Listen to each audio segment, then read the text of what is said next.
Hello and welcome to this all-new episode of the Fairfax Sports Report. I'm your host, Monica Moore, and as usual, we have a great episode for you today with lots of information about the ongoings in the spring sports. But before we get to all of that, we want to thank the folks that help make this program possible. First of all, our good friends and teammates at CCI Screen Printing for all of your screen printing needs at 703-978-0257. Also, don't forget that you can get copies of episodes of this program, as well as all the games that we do throughout the region at www.pressboxvideo.com. Special thanks to our sponsor for the spring season, Triple Edge Lacrosse, for your endless summer of lacrosse at 703-392-6177. Don't forget to check us out on the web at our website, www.fairfaxsportsnetwork.com, and check out our Video Vault feature where you can see highlights and interviews from games that we've done throughout the region. And finally, don't forget to become a fan of the Fairfax Sports Network on our Facebook page. Well, before we jump into all of the spring sports, a couple of news and notes that we want to share with you. Congratulations to a couple of area basketball players, among them E.J. Jenkins, Dominic Mora, Chris Kearney, and several others who competed on the Suburban All-Star team in the Capital Classic recently. They were pitted against the District All-Stars, and unfortunately they suffered a narrow defeat, but it was a great experience for them, and a familiar face on the sidelines, Coach Julian King from the T.C. Williams Titans coached the Suburban All-Stars. In football news, congratulations to Joey Esposito. He, of course, is a Robinson Ram. He was an all-region offensive tackle, and he recently committed to play football next year at Davidson College. In picking Davidson, he passed up Washington and Lee and several Ivy League schools, so congratulations, Joey. And speaking of Robinson, the Robinson crew team has been having a great season so far. They did very well at the Polar Bear Regatta when their 4 top boats all made it to the finals, and the 2 girls teams won their respective events. Also, Oakton and Westfield had their top varsity 8 boats also making all the finals. In baseball news, Matt Snyder is lighting it up for Ole Miss. The Westfield alum has been having a great season so far. Of course, last year he was the Northern Region Player of the Year, and he set a state record with 15 home runs. And finally, in final basketball news, we definitely have to congratulate Scotty Reynolds, who plays for Villanova. Now, he was the Herndon standout. He hit probably the most infamous shot of this year's tournament, sending his team into the Final Four, where they lost to the eventual champions, North Carolina. Well, that's it for the news and notes. Now, I'm delighted to be joined in the studio by the head coach of the Woodson soccer team, Coach Williams. Thank you so much for joining us today. Now, of course, you are now with Woodson. That's been one of the big stories of the season, that you left Centerville and have gone over to your home school, Woodson. So now that you're about halfway through the season, first of all, what's it been like to have your dream job? It's been really nice. You know, I've said it all along. It's always what I wanted to do. I wanted to teach and coach in the same district that my kids will eventually go to school. And, you know, some people want to, you know, be a television star, and this is what I wanted to do. So it's been great. And you guys started off the season with a bang, in my opinion, in that you had that tie with Robinson, the defending state champions, 9 starters back. That was definitely a great way, I think, to start off the season. How important was that for your team, and what did you think your team did well there? I think it was very, you know, anytime you get a quality win against a team like Robinson, or a tie in this case, it's a very good thing. And I just think, you know, there's a lot of talent at Woodson. I knew that coming in, and you know, part of it is, as a team, realizing that you can win those or tie those sort of games. So it was huge for us. Now, of course, another story in the region has been that Nikki Mercier has had the knee injury, and she's sitting out for the season. I know you didn't coach her last year, but how big of an adjustment do you think that was for your team to not have her this year? You know, if you lose a player like Nikki, of course it's going to be an adjustment. You know, I think the girls have done really well. We've had some young kids step up and do some things that maybe they wouldn't have had an opportunity to do had she been there. And you know, I think it sort of brought them together as a team, you know, that we can do this together. And I think one player who has been really huge for you so far is one of your leaders, Lindsay Otavio. I think I read that she had 5 goals in 5 games and has really, I think, been stepping up in the absence of Nikki. And can you talk a little bit about her leadership and what she has been doing for the team this year? You know, she's the type of kid that you want to have on your team. She's hardworking. She's energetic. She always wants to improve. And she's serious, but at the same time, she is able to bring out the best in other people, and she makes you feel good about what you're doing. She's a big cheerleader, and you like to have that as a coach. And I feel like in most sports, the offense gets a lot of the praise, but your defense has been very strong this year. I think only allowing 6 goals so far. 2 of those were against Robinson, 2 against Stonebridge. Can you talk a little bit about how your defensive unit has been coming along and working together? Well, they were together for the most part last year. Mary Beth Barham and Danielle King. We moved Brianna Thompson into the back with them, and the 3 of them have just been extremely solid. We changed systems. We're playing with a 3-back instead of a 4-back, and that means they need to be a little bit more defensive. And they've taken the task. And I challenge them every game to stop the other team from scoring, and they help one another out. They're very supportive and have done just a great job.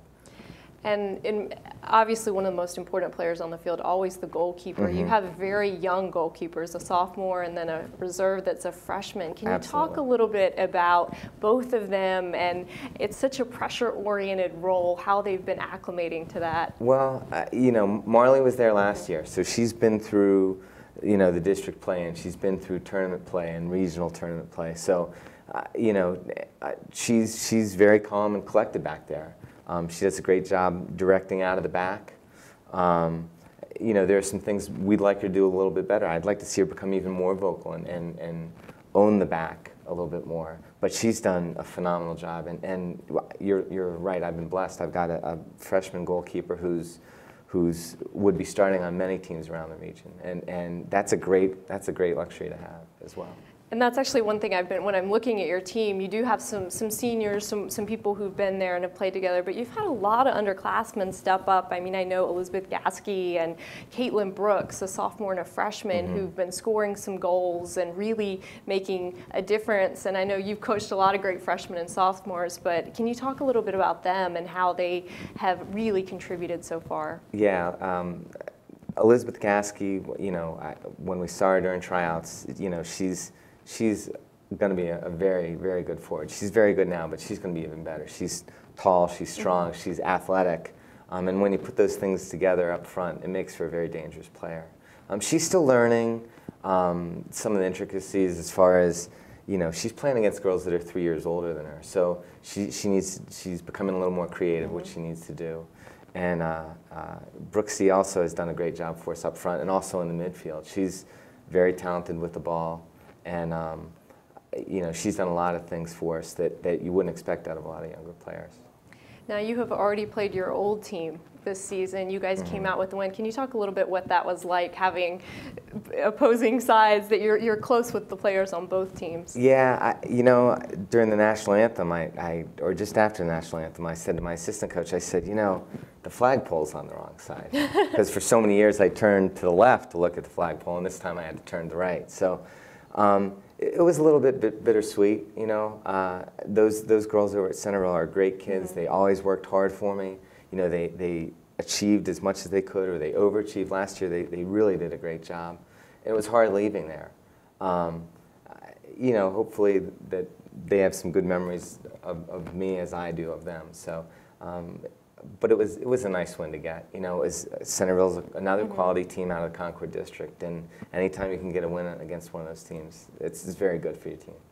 Well, life was certainly tough in the Concord District, but life is also difficult in the Liberty District. Absolutely.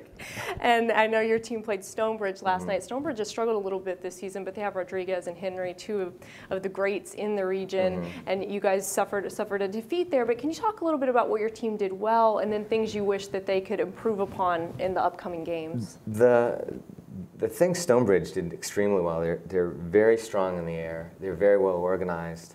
And in the first half, they were more physical than we were. And when you have a young team, sometimes they don't quite understand, how you have to play strong and how you have to be physical to win balls. And we talked about that. We had a discussion about that at halftime. And in the second half, I was thrilled.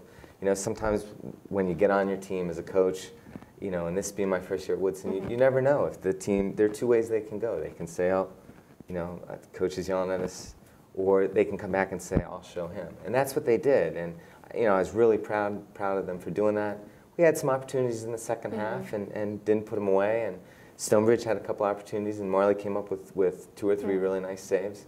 You know, you'd rather lose one now than in May, and that's sort of the way we're looking at it. So.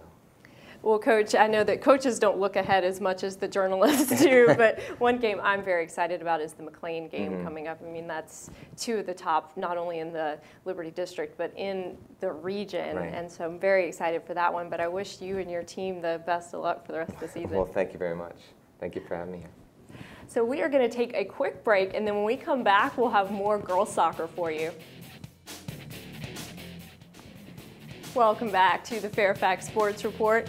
Again, special thanks to Warren Williams for joining us and giving us a little knowledge from the Woodson soccer team. Now let's take a look at my girls soccer rankings for this week. There hasn't been a lot of movement because, of course, the teams have been on spring break, so there haven't been as many games, but Robinson's still sitting on top there with that 5-0-1 record, that tie to Woodson. So far, Robinson being very powerful. They've outscored their opponents 17-4. And during that loss to Woodson, Coach Jim Reich thought that his team was a little imprecise and they weren't playing to top form, even against Woodbridge and Lake Braddock, 2 teams they played after that. But he really felt that against Centerville, things were starting to come together. His team defeated Centerville 5-1, expecting big things out of this Robinson club this year. Woodson, of course, still in the number 2 position. We just heard from Warren Williams. And then Chantilly in the number 3 position. Melissa Bibby was a guest 2 weeks ago on the program. Her Chantilly Chargers have been suffering a lot of injuries on the season. You see their very good record, but they have definitely had a lot of walking wounded amongst their players. Of course, Cortland Bristol suffering a concussion earlier in the season. They were hoping that she would have an opportunity to recover during spring break. And then Katie Menzie has been playing with a bruised calf. She's been playing, she hasn't missed any games, but she's only been about 75%, so they're hoping that she heals quickly. And then Morgan Shack also suffering a concussion on the season. So Chantilly, we've talked a lot on the program about how they have all the returning starters back, so much talent on that team, but they have definitely been the victims of a lot of injuries so far in the season. McLean in the tie for the 4th place position. Of course, as I said, very excited about that Woodson-McLean matchup that's going to be coming up on April 21st. And McLean has the distinction right now of having scored the most goals of any team in the region so far with 30. That statistic is a little misleading just because in their season opener against Wakefield, they scored 15 of those goals, but McLean has been having a great season so far. We've talked a lot about how life is tough in the Liberty District with Stonebridge, Woodson, McLean, Langley's always dangerous, but so a lot of good soccer left for us. Centerville tied with McLean still in my rankings. They did suffer a loss to that great Robinson team, but I think you have to give Centerville a lot of credit because the score was tied at halftime. And then during the second half, Robinson came back and did what Robinson does so well. They scored 4 unanswered goals, giving Centerville that loss. Finally, in the 5th place position, West Springfield makes the entry into the rankings. I've been very impressed with them. They started off the season with a tie and a loss, but then they've won their next 5 games. They're being led by Amalia Clayton. I talked about her during the indoor track season. She's such an impressive athlete, and she's certainly showing those skills on the soccer field as we progress through the season. So those are my top 5, but there is also a team that I'm keeping my eyes on to see whether or not they're going to break into the rankings, and that is the South County Stallions. They're 2-1-2 right now, but as you can see, they tied that great Chantilly team. Talked with Melissa Bibby about that last week, and you see that they soundly defeated Mount Vernon and Lee. 15 goals in those 2 games total and both shutouts. You see what happened last season. They were strong during the regular season and then suffered an upset during the district semifinals. So they're a very hungry team. I'm very excited about them. So certainly keeping my eyes on them. They're going to hopefully shake some things up in the Patriot District, and a team that I really like. Well, we're going to take another quick break, and when we come back, I'm going to be joined in the studio by Dennis Stewart for our Triple Edge Lacrosse segment. Welcome back to the Fairfax Sports Report. I'm delighted to be joined in the studio now by Dennis Stewart. Dennis, welcome. Always great to be here again. Great to have your lacrosse knowledge. And again, I was talking about how a lot of the teams in the soccer have been on spring break, but a lot of the lacrosse teams have been on spring break and had a lot of great experiences. A couple of teams traveled out of town, got some great experiences. Even if they don't win their games, they get the experience of bonding together, getting closer as a team, and the ability to travel out there. Well, and certainly, too, playing against some teams that you don't know as much about the personnel, and it's some great teams that they got to play against, I think can only help you get stronger and better as we go into the postseason. Exactly. Woodson boys went out to California, played one of the top teams on the West Coast. The girls from McLean went to Philadelphia and Delaware, as we'll get into a little bit later, and struggled a little bit. West Springfield played some out-of-town teams. But certainly one story, and it's always a story of the spring sports season, has been the weather, because lots of teams having to cancel or postpone games, lots of teams practicing inside. How detrimental is that? Well, this weather pattern particularly has been pretty brutal. We get one day out where we can get out, then it rains a couple of days, and games are all backed up, and we're working as hard as we can to get them in and just overcome that. Well, and it's something that I think a lot of people might not realize, because it's not something that the fall sports and the spring, winter sports have to deal with, but there's set rules about the number of games you can play and things like that. And so could you just explain a little bit about that? For instance, at Lake Braddock, they were supposed to play Osborne Park tonight, and they're in a situation where that's an out-of-region game. It's probably not going to be made up because everybody's going to be on top of 2 or 3 games a week coming out right down until the district tournament. So that game may not be made up. Well, Coach, I think we're being joined on the line by Coach Michelle Gates from the Chantilly Lacrosse team. Coach, can you hear us? Yes, I can. Well, Coach, thank you so much for joining us. Of course, your Chantilly Chargers are off to a great start so far this season. Yes. And certainly last season you guys also had a very good season, and you know, I think you kind of have the bullseye on your back because people expecting very big things out of your team. Can you talk a little bit about the pressure and how your team has been dealing with it? Yeah, it's a little bit different this year. There are expectations that the girls are going to be good, and it's hard to keep their heads in the game so that they don't get overconfident. Mm-hmm. Coach, I know Dennis Stewart here. You've got Northern Region Player of the Year, Brittany Greil, back this year, and talk to us a little bit about having a player that's at that level of being a special player. Well, we really don't promote like a one-player system. So we're actually really lucky because she's not a selfish player. She's really willing to get all the team involved, which I think makes her even more special. That's awesome. I know Katie Stillwell is also helping out there at the midfield on offense, isn't she? Absolutely, absolutely. A very powerful player as well. Now, Coach, when I talked with you earlier in the season, you were saying that you've had a lot of players step up this year that weren't necessarily the ones that everyone was talking about at the end of last season. So could you talk a little bit about some people who've made an initial impact so far this season? I know a lot of your players worked very hard during the off season. Yeah, we have a person that used to play midfield for us who's now playing attack, and she's put up 14 goals, 2 and 3 assists, and also Jessica Dennis. She has got 21 goals and 13 assists in the season, and also Liz Dunwoody, who's a junior, that's also very potent in the midfield. She's an excellent defensive player, and also she can go to goal on attack. You were saying she's a great two-way player. I know the Dennis young lady. Her dad still plays in senior leagues, and Yep. she's got a brother playing at Drexel University. Yep, she sure does. So it runs in the family. Speaking of families, one of your strong defenders is Kimberly Patton. Tell us a little bit about Kimberly.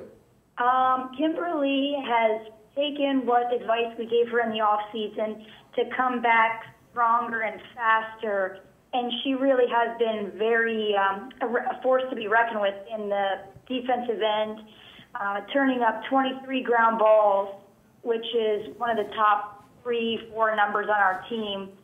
Lots of caused turnovers and interceptions. Where's Brittany Greil, for instance? Where is she headed for college next year? University of Delaware. Wow, going to be a Blue Hen. Yes, absolutely. Now, Coach, you talked a little bit earlier about, you know, the players keeping their focus, and I mean, I know that as a coach you probably don't like everyone talking about this, but the numbers are staggering with your team scoring 151 goals, I think, so far on the season, and the opponent's 47. I mean, how difficult is it? Because it seems to me that your players do stay so focused to keep up the scoring drives and things like that when the scores are so lopsided. Yeah, I actually find those games difficult to coach because you always want the girls to be able to have the opportunity to work hard and go to goal, but we never want to belittle our opponent or make them feel like we're kind of ganging up on them. So it does take some self-discipline on the girls' part to stay focused and to work on giving each other assists rather than just going to goal. Coach, you got a big one coming up tomorrow night. Why don't you tell us about that? Well, actually, we're in the works right now trying to make sure that it happens with the rain that we've had this week. So I've been on the phone to the athletic director and the other coach from Westfield trying to see if we can get this game to happen. And Coach, Heather Morale is back in the goal for you. Can you talk a little bit about her? I mean, she was such an outstanding keeper last year, just how she's even evolved into this year. She has had excellent games this season. One of her standout games was our Robinson game. Mm-hmm. And she's just, you know, she's consistent, and it's hard to continue to play well. And we now have a second keeper on varsity this year. So, you know, she has a little bit of competition now, so she's working harder and trying to step it up even more. Coach, I know you worked with Kevin Broderick over there at Chantilly when he was the girls' coach. So Yep. It's obvious you guys have a great working relationship. I'm sure that helps out a lot between the boys and girls team. Oh, yeah. I mean, just this evening I got to see him because we were sharing time at Poplar Tree Park. You know, we email on a fairly regular basis, maybe even every day. Several times a day. We do our mulch delivery fundraiser with boys program. And so it helps to know the person on the other side. Never forget, Coach, mulch runs the world of lacrosse. Well, Coach, thank you so much for joining us. We very much look forward to following your team throughout the remainder of the season. All right, great. Thanks. Good luck, Coach. Thank you. Good night. Bye-bye. And Chantilly certainly the class of the field right now with the girls. Well, they have a 12-5 win. They're the unanimous #1 team in the region, and Robinson is the unanimous #2 team. I don't think I can ever remember that happening before, and they've got a convincing 12-5 win over them. But a lot of lacrosse left to be played. Very good point. Well, let's take a look at the Triple Edge Girls Lacrosse Coaches Poll for this week. And Dennis, if you want to take us through the teams and what you've seen of them so far. Exactly. We just talked to Coach Gates about her team and how many outstanding players she's got. She's got that 12-5 win. They're rolling up games over everybody. That game against Westfield could be a real exciting game tomorrow night, hopefully, if we get it in. Robinson there at #2, led by Samantha Barber on defense. She's headed to Maryland next year. Sarah Moody going to Villanova. She's got some great players there. If they can get it together, they could contend for anything. At #3, the Woodson team. Again, you got Molly Pritchard and Meg Thaxton anchoring that offense. They're looking very strong. In the #4 spot, you've got Langley. Coach DeSoma trying to stay under the radar, but having a tough time doing it. Mary Riley Pembroke in the goal, anchoring that Saxon defense. Madison team, led by Kiki Brown and Katie Moulton, doing an outstanding job. definitely going to contend for the district title in there and on their side. The Westfield game, as we said, Westfield team having some great results and a huge game against Chantilly tomorrow. They gave during the break they gave Robinson. They had a game with Robinson, 18-17 barn burner, and if they can play that well against Chantilly, it could be an exciting game. In the number 8 spot, you've got Oakton. They've got their captain Sarah Breth Rupp, Blair Keffer, and Christina Nugent. They're playing very well. And Annandale in the leading it there, Maggie Birmingham and Meredith Rutherford playing very well. But now there seems to be another player in there. Megan Wares in the South County Stallions, led by Coach Liz, has got that team ready to go. They big win last night, and could be another big game when they play Annandale. They play that on Friday night, as long as the weather holds out. Well, you know, you bring up several good points when you're going through that, because one of them is that Chantilly has set themselves apart, it seems like, because they did have that 12-5 win over Robinson, the unanimous number 2. But then after that, there seems to be a lot up for grabs in the region. Absolutely. There's a lot. Again, we talk about close games. Easily games can swing 3 or 4 goals either way as we get into district play. As people come back off injuries or get injured, things can definitely change and get mixed up.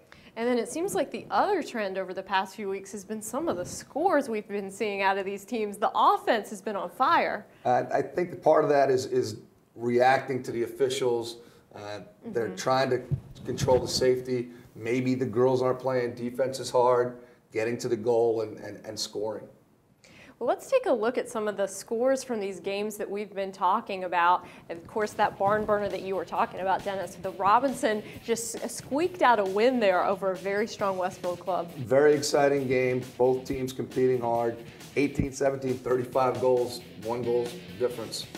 Well, and Westfield certainly has to be happy with that. I mean, you were going through the list. So many Robinson players are going to be future college players, and that's just a great win against a great game, I guess, against a very good team. Disappointing one to lose, but boy, what a game. And then also going on in the region over spring break, Woodson playing against Menlo School. That was a out-of-state game, and Woodson hanging tough with the California school. Menlo from California coming in, playing 2 games in the area. Great barn burner there against Woodson. Again, 21-20. I think I said something about some Long Island scores. It's a lot like this 2 weeks ago, and here we are. There it is again. It was very prescient. It's like you can predict the future here, Dennis, because we're seeing these scores here. And then you talked also about how McLean went on the road trip, played some very good competition up in Pennsylvania. Yes, they did. Their assistant coach is from the Delaware, Philadelphia area.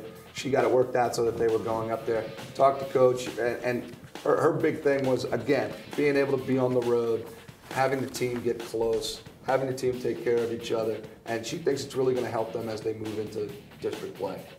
Well, McLean's certainly a team to keep your eyes on. I mean, the Liberty District has got some good teams in there, but certainly be exciting to see what they do and what they can build upon from those games. Definitely going to be an exciting tournament in that Liberty District. All right, and then finally the one you talked about from last night, South County certainly making a run. People weren't talking about them as much at the beginning of the season, but they're on everyone's radar now. Definitely. Coach Schaffner over there has got the girls playing well. Annandale, of course, has a 1-goal win over West Springfield. That's a 3-horse race there in the Patriot District between those 3 teams. 1-goal game between West Springfield and Annandale, 2-goal game between South County.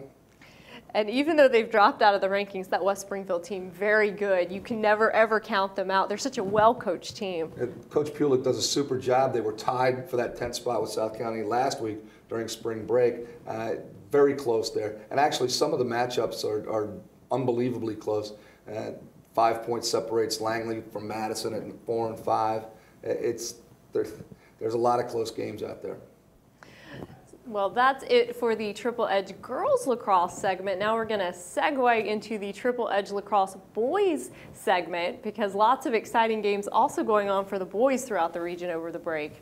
Right. There were, again, a lot of travel going on. Chantilly played an out-of-region game. A lot of good lacrosse out there. And again, Chantilly seems to be Chantilly and Langley closing the gap, almost a virtual deadlock there. Chantilly led by Stevie Gambos on defense. They move him up, play him on extra man. He's got a couple of goals at attack. On offense, they're relying on about 6 or 7 different guys. There's nobody to concentrate on. Coach Broderick really thinks that they're starting to spread out and get into the system. Langley, very low goals against average on defense, led by Tom Robinson and Trevor Shafran. In the goal, Galen Cuny doing a great job. Well, I think we're now joined on the phone by Bill Will, the head coach of the Herndon Lacrosse team. Coach, can you hear us? Yes, I can. Well, Coach, we've been talking about a lot of the exciting lacrosse that was played over spring break. Certainly your team had a huge win over West Springfield during their spring break tournament. Can you talk a little bit about that? Yes, it was a very exciting game, very intense game. It was the 4th game in 3 days for both teams, so I think some of the players had some fatigue, but it was a well-played game. It was basically a 1-goal or tie game the whole time.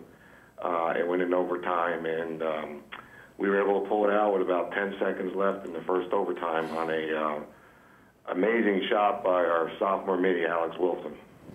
Coach, you seem to be having a lot of close games. Good defensive team. Tell us a little bit about your defense and who's standing out there. The defense has been great all year. They've been able to play really good one-on-one man defense. We also can go into our zone, which we ran a lot last year, but we're a much better man-to-man defense this year. The 3 starters, Brian Curran, Ryan Johnson, who are both juniors, and Michael New, who's a sophomore, have been steady all year round. Of course, our defense starts with our goalie, Chance Anise, who's just been outstanding all year. Coach, in these low-scoring games, tight games, possession is very important. Who do you have out there at the face-off X, and how is he doing for you? Our face-off man is Brad Mank. He's a sophomore. This is his 2nd year facing off. He faced off last year on the JV team. He's been a real big surprise at face-off. He's won over 60% of his face-offs, and a number of games has completely dominated the face-off circle with winning 80% of his face-offs. Coach, you know, when we look at the top 10, there's 5 teams from the Concord District ranked there. This tournament is going to be something else for in the Concord District, isn't it? Yes, it is. It's going to be interesting to see who gets what seed. There's a possibility of a 3-way tie with Oakton, Westfield, and us at 3-3. So I think the tiebreaker is a coin toss. So we're going to flip a quarter, and 4 is going to play 5, and then their season may be over. Right. So, you know, you certainly want to try to get the 3rd seed because the 4th and 5th will play each other. Definitely. Now, Coach, you know, the Concord District, a very tough district. You had some tough losses to some teams like Robinson and Oakton, but they're very good competition, very important to play teams like that early on. That's one benefit, I guess, of playing in the Concord District. Can you talk a little bit about what your team took away from that and what they built upon from that? Well, I think when you play teams of that caliber, they play the game at a faster speed than maybe what you're used to, and you can't simulate that in practice, that speed of the game, that intensity. So when you play against opponents like that, you speed up your game, you play at a much more intense level. So you take away that, and to play against good teams, you have to speed up your game, and you have to play with that intensity. And our team is showing that ability to crank up their intensity against really good competition and to speed up their play of game. Coach, there were a couple of out-of-region teams over there at that West Springfield tournament. Tell us a little bit about those teams.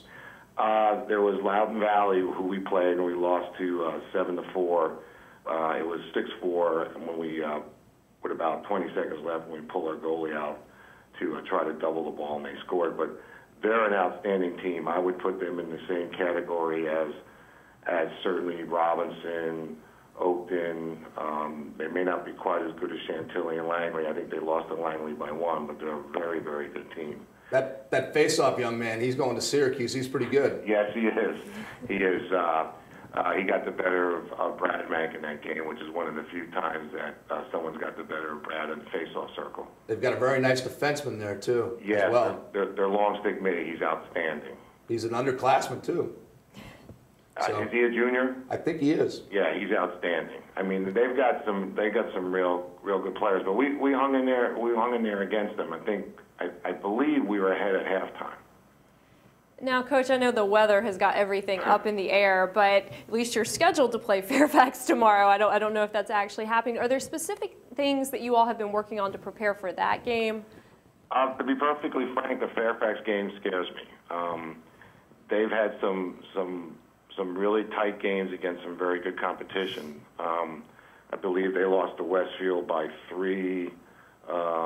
Oakton by 4, so they've been in some good games with some good competition and kept the score respectable.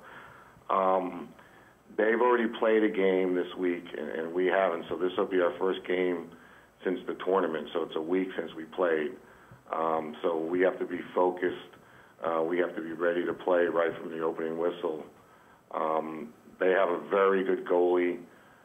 He's kept them in pretty much every one of their games and kept the score down. So we're going to have to be accurate with our shooting and whether to run our motion offense to get good shots against them. Well, Coach, it sounds like in that district you're definitely got your plate full, and not to look ahead. And I don't think you can in that district, but that tournament is really going to be an exciting affair. Right, and of course, you have to win one in the district tournament to get into the region. And that's our goal, to make it into the region tournament this year. So that means we're going to have to knock off somebody like Oakton and Westfield. And Coach, last question. I mean, in looking at your schedule, we talked about how tough life is in the Concord district. You have that tournament coming up, but you played in this West Springfield tournament that we've been talking about. You've got Stonebridge coming up as well. Can you talk a little bit about putting the schedule together? And I mean, you guys face some great competition, and just how important that is. Right. Well, what we tried to do the last 2 years is go with the 13 or 14 games with 9 regular games, and then the tournaments to pick up the extra 4 or 5 games. And we're doing that to try to get additional games in during the season rather than a straight 11 or 12 games you would play if you get in the first district tournament game. Of course, we start out with 4 really good opponents in the Concord, and on the West Springfield tournament, we got some good games in that with the game against Loudon Valley and the game against West Springfield. Stonebridge was in our second in our priority list as far as our schedule, so we picked them up that way. And then, of course, we have our cross-town rival South Lakes, which was a really good team. That's really turned into quite a rivalry, Coach. Yes, it has. Yes, it has. They beat us last year. First time, I think it was in 17 years, so I didn't let our players forget that the whole off season. I'm sure you reminded them a lot. Yes, they got reminded a lot. I'm sure they got tired of hearing it. Coach, as somebody who watches the game a lot, I've really been impressed watching your team mature from when these guys were younger to where they are now. They really have matured well and have really set the tone for that program now. Right. I mean, last year, the majority of our starters this year were starters as sophomores and even freshmen. I think we started 2 freshmen last year, and that was because the previous year to that, we graduated 21 seniors. So last year, we were, in a lot of games, just physically mismatched because they were just freshmen and sophomores. But the year that a lot of them have matured physically, that's been one big thing. And 2, a solid core, 16, I think it was 12 players played on summer tournament teams, and then 18, 20 of them played in the fall on the same team, and then about 22, 23 of them played on the Herndon fall tournament team. So a lot of them played a lot of lacrosse in the off season. You can definitely see the results of that this year. Well, the Concord district is a tough place to play, but it's even tougher to play if you're 14 or 15. It's a rude awakening, especially coming in as a freshman and going up against the 6'2", 6'3" defenseman over at Chantilly. Well, Coach, thanks so much for joining us tonight. We really look forward to watching your team the rest of the season. All right, thank you very much, and the opportunity to talk about the Herndon Hornets. Thanks, Coach. Good luck out there. Thank you. Well, certainly Herndon has been catching a lot of people's attention. They're inching their way up the coaches' poll. They definitely are, and they've got a couple of good wins. They've got a couple of close losses. And how they seed into that district tournament is really going to mean a lot, because that 4-5 game, somebody's going home. But just like Coach was saying, too, I mean, Fairfax, a team to be afraid of. You can never let your guard down in the Concord district. Not in that district. Not in that district at all. And the interesting thing is we get into start to get into regional play. This year, the Concord district and the Liberty district are going to match up in the first round. So that's going to be pretty brutal. Lots of fireworks early on. Well, let's take a look at the Triple Edge Lacrosse Coaches Poll for boys lacrosse. And Dennis, if you want to take us through the rankings here. Again, as we said, Chantilly getting a lot of things done on offense. Langley, that tough defense led by Trevor Schafferin and Tom Robinson. Galen Cooney in the goal. Woodson, again, coming off that big trip to California with Gargiulo and Mayberry playing big time on attack. Watch them play against Robinson, and Bobby Shoemaker, one of their middies, seems to kind of be the glue that holds the thing together.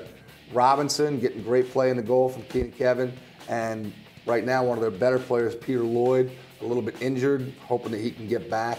The Madison team, led on defense by Nick Vonish. They got a big game next week against Langley.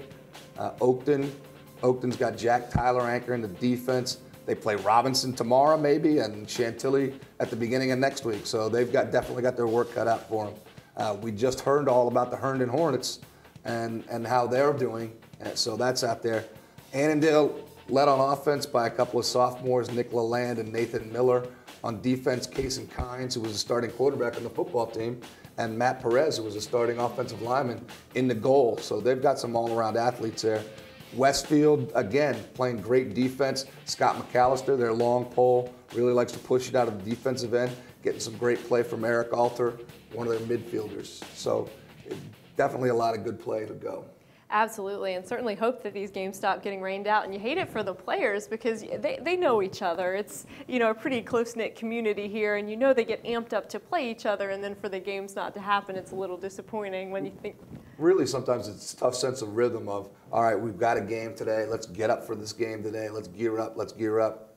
Let's go to practice. So it is definitely tough on the young men.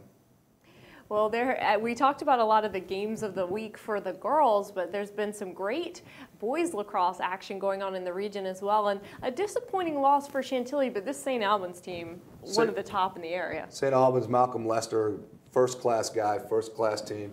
He's got some very nice players there. And I think that Chantilly defense probably felt pretty good about it. I think they're a little disappointed in that output of 3 goals. Well, and when you lose players like Jake Nolan and Ian Mills, you can't replace players like that. But I know Kevin Broderick has said that he's happy with how his team's coming together, and he's viewed them as a work in progress, and they're just trying to shape things up for the district tournament in the postseason. Again, here's the former state champs trying to sneak under the radar. A little hard after last year, but Coach Broderick does try. All right, and then we've talked a lot about this West Springfield tournament, and the team that really stood out in the tournament had to be the Langley Saxons. Just such a great 3 days for them. You look at the scores, and beating that Loudon Valley team that Coach Will talked about, that's a huge win for Langley. That's a very big win. The Broad Run win. Broad Run was one of the better teams out there in that division. Loudon Valley, excuse me, obviously a very good team. And the Potomac School over there in McLean, they put it on them pretty well by 10 goals, 13-3. Langley definitely looking to be a huge contender right now. I mean, they're undefeated. They might be the only undefeated in the top tier of our rankings at least. And with so many weapons, you look at just how balanced the scoring is and how many goals they're scoring. They're going to be a tough team to contend with. They're a kind of team, they can play a very up-tempo game, like Coach Will said, that playing the good teams at that up-tempo is very difficult sometimes if you're not used to it. And Langley really puts a lot of pressure on you.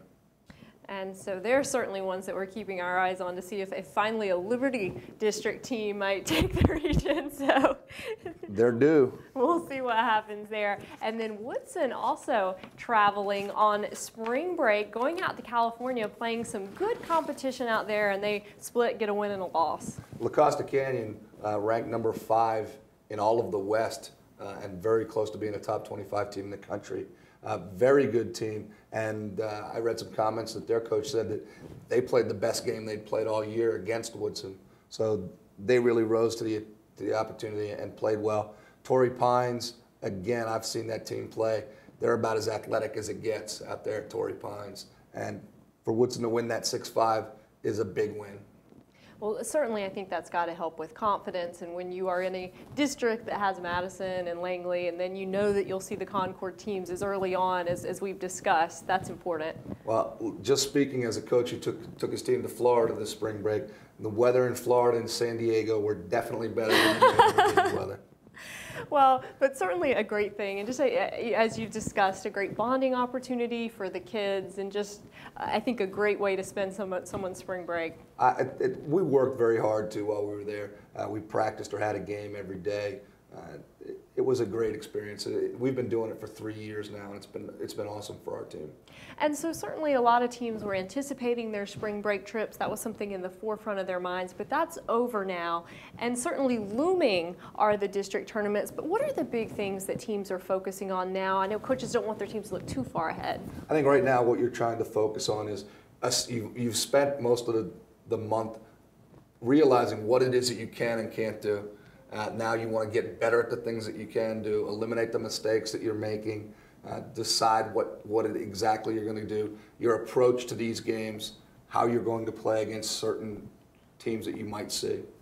Well, and certainly a lot of the teams schedule rivals near the end of the district season too, teams. So a lot of great games that will be coming up that I know that players are looking forward to and very excited about. There are great games out there every night. Get out and watch a high school lacrosse game. It's definitely worth your $5. Particularly with some of the scores that we're seeing. We've been talking about it, but I mean, and certainly with the girls' game, there is the issue going on, as you discussed, with the, they're trying not to have to go towards the helmets and the card situation, but it's exciting lacrosse to see some of those high-octane games. Absolutely, and as we've said, there's so many close games that these games can go either way when we come down the stretch into May. Well, so lots of exciting lacrosse going on in the region, and we'll definitely keep you up to date as the season progresses on and we do get to those exciting district and then the region and state tournaments coming up. We are going to take another quick break, and when we come back, we are going to talk about boys soccer. Welcome back to the Fairfax Sports Report. So we've talked about girls soccer, we've talked about girls lacrosse, boys lacrosse, and had a lot of great guests. So special thanks to all of our guests, Warren Williams, Michelle Gates, Bill Will, and of course Dennis Stewart, who joins us every week to share his lacrosse knowledge with us from around the region. So let's talk about boys soccer now, because lots of exciting boys soccer games going on as well. Now the teams have been on spring break, so like with the girls, there hasn't been a ton of movement in the rankings because not a lot of games have been played. But you see Robinson still sitting atop the rankings with their 4-1-1 record. Now, of course, for those who watched a couple weeks ago, what got them to that #1 position, that big win over Westfield, where Alex McCumbee had a career day with those 3 big goals helping them knock off Westfield. But then Robinson did falter a little bit. They had a 1-0 loss to Centerville after the Robinson game. I know that's a very disappointing loss for the Robinson Rams that have been playing so well, but Jack Zakala is such a great coach in his 2nd year at Robinson. People expecting very big things out of them. People very much expecting them to make yet another run at the state title. And how could you not expect that? Of course, now they have Samir Badra, their outstanding goalkeeper that I've been talking about a lot on the program, been working with the young national team as well as I said, playing against some club teams out in Europe. And so he's a great asset to the Robinson club. And then Connor Alexander contender who I've been talking about a lot on the program so far. Missed last year due to that back injury, but having a great year for Robinson. And so they're certainly one of my top picks and people all around the region's top picks for a team that's going to do a lot of damage as we continue on throughout the rest of the regular season and into the postseason. Now, holding strong in the second place position, of course, how could they not? The Westfield Bulldogs with that 6-1 record. They also played Centerville, defeated them 4-2 on April 1st. But because of that loss to Robinson, that's why I still have them in the second place position. But Westfield holds a special distinction, and that is that thus far on this season, of the teams in the district area, not just the region, they're the team that scored the most goals so far. They have the most potent offense with 32 goals in 7 games. So Westfield, certainly a team that is looking to score all the time. When you come to play them, you have to be ready to go, because with Sean Mernon back at Westfield, they are certainly also going to be a huge contender as we move on towards the postseason. Stonebridge holding strong in the number 3 position as well. You see them with their 5-1 record. And then a little movement that you see there between Wakefield and South County. So let's talk a little bit about what happened here. And basically what convinced me that I was going to move up Wakefield was, of course, what happened with South County and T.C. Williams. Now, that Wakefield tie was to T.C. Williams. That was a 3-3 tie early on in the season, but then South County subsequently played T.C. Williams. That was a 3-0 loss for them, and for a lot of people that was a shocking loss, and not because T.C. Williams isn't a great team. They still have Brian Frank over there, all region from last year. He's one of the outstanding players in the region that everyone's always keeping an eye on, but South County had been undefeated up until that point, and we talked about their defense because they had just been amassing shutout after shutout, but they're still having a great season. Wakefield, though, they have got a great game coming up, one of the ones that I'm most excited about during the year, because they're going to play Edison. I've talked about Edison a little bit on the program because they're certainly a team that's caught my eye. I'm very excited about this national district matchup that we have coming up because Wakefield, great team. And then South County, also I talked a lot about them. They're getting a lot of great play out of some of their players, and some names that you're going to remember from my players to watch from earlier on in the season. First of all, their goalkeeper, Javier Hernandez, has been having a great season so far, and he's getting a lot of support from some of his teammates, Willie Roque and Zach Wilner, who were also on my player to watch list, and that was no shock because all 3 of those players were on the district list from last season. And then Max Cleese has also been playing some great defense for the South County Stallions, and so they're a great team to watch. And then some other ones in the background that people are talking about. The Edison Eagles have caught a lot of people's attention. I noticed that they're in other people's rankings, so I've certainly got my eyes on them. They're always a team that I'm thinking about this season. And then Yorktown, of course, you can never count them out with Alex Herrera. He had that injury early on in the season, which I think is one of the reasons that Yorktown has gotten off to a bit of a slow start. People were expecting them to make a lot of waves in the national district as well as to get some out-of-district competition, but they did suffer some of those injuries early on, so have been recovering. And it's going to be interesting to see how some of these teams come back because they had spring break in order to recover. Well, that is all from us tonight at the Fairfax Sports Report. We thank you for joining us, and before we go, we want to thank the folks that helped make this program possible. Our good friends at CCI Screen Printing for all of your screen printing needs, 703-978-0257. And Pressbox Video at www.pressboxvideo.com. Special thanks to our spring sponsor, Triple Edge Lacrosse, for your endless summer of lacrosse at 703-392-6177.